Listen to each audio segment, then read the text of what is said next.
Hey guys, in this video we're going to take a look at how you can find and view all your favorites or bookmark pictures in the gallery on the Samsung Galaxy S23 series.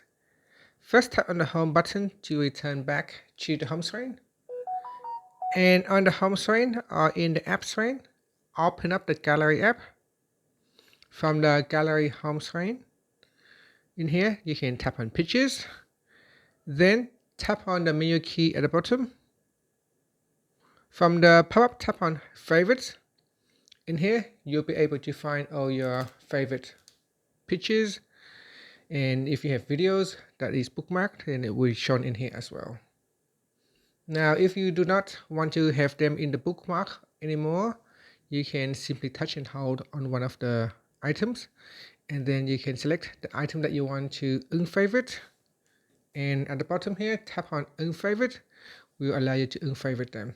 But that is how you can search and view all your favorites, pictures and videos in the favorites folder. And that's it. Thank you for watching this video.